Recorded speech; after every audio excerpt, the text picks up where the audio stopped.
বিশাল বিশাল বিস্ময়কর তাফসীর রচিত হয়েছে বলি সুবহানাল্লাহ।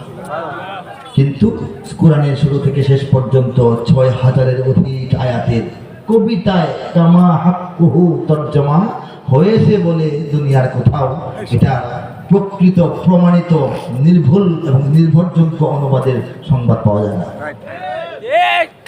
এটা করতে হলে কাব্যমান, সাহিত্যমান, ভাষার মান বজায় রাখতে হবে।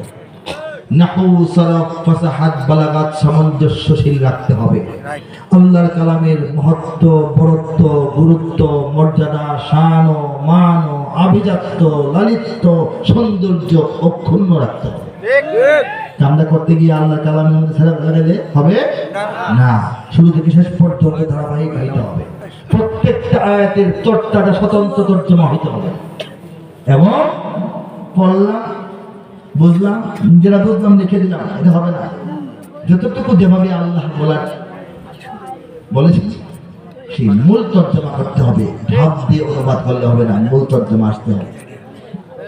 সব শারায়েত সহ কাজটা হওয়া অসম্ভব বান্দার জন্য। বান্দার জন্য অসম্ভব, এটা কার জন্য সম্ভব? আল্লাহ। আল্লাহ চেয়েছেন এই কাজটা দুনিয়াতে কইরা দেখাবেন। একজন কামলা খুঁজে বাইর করছেন, আমাকে নগণ্য গুনাহগার বান্দা হিসেবে, কামলা হিসেবে কাজে লাগাইছেন। সেই কাজটা হয়েছে, সেখান থেকে অল্প শোনাচ্ছি। আউযু বিল্লাহি মিনাশ শাইতানির রাজীম। বিসমিল্লাহির রহমানির রহিম। বিতাড়িত শয়তান থেকে চাই আল্লাহর আশ্রয়। বিতাড়িত শয়তান থেকে চাই আল্লাহর আশ্রয়। আল্লাহর নামে যিনি দয়াবান, পরম করুণাময়। সূরা ইখলাসটা প্রথম সামনে আসছে, পিছন দিক থেকে তর্জমা শোনাচ্ছি। কুল হুয়াল্লাহু আহাদ, আল্লাহুস সামাদ, লাম ইয়ালিদ ওয়া লাম ইউলাদ ওয়া লাম ইয়াকুল লাহু কুফুয়ান আহাদ। কবিতায় তর্জমা। বলে দাও নবী, আল্লাহ তিনি এক ও একক হন। আহাদ অর্থ এক ও একক, মিলে এক ও অদ্বিতীয় বা একক মিলে আহাদ। বলে দাও নবী, আল্লাহ তিনি এক ও একক হন। তার প্রতি মুখাপেক্ষী সবাই, কারো প্রতি তিনি নন। আল্লাহ তিনি ছাড়া আর কারো প্রতি কোনো কারণে কখনোই সামান্য সময়ের জন্য মুখাপেক্ষী নন।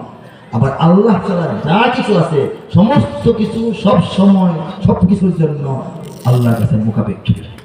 এই দুইটা লম্বা কথার ছোট্ট শব্দটা হলো সমাদ। বলেছ খালি অমুখাপেক্ষী বললে সমাদের তর্জমা হয় না, টোটাল তার তর্জমাটা কি আরবিতে বলা হয় সমাদ। বলে দাও নবী, আল্লাহ তিনি এক ও একক হন। তার প্রতি মুখাপেক্ষী সবাই, কারো প্রতি তিনি নন। জন্ম নেননি আর করেননি কাউকে জন্মদান। জন্ম নেননি আর করেননি কাউকে জন্মদান। কোন দিক থেকে কেউ নয় তার সমতুল সমমান। আমি আর একটি ছোট্ট সূরা থেকে আপনাকে শোনাচ্ছি। আল্লাহু আকবার।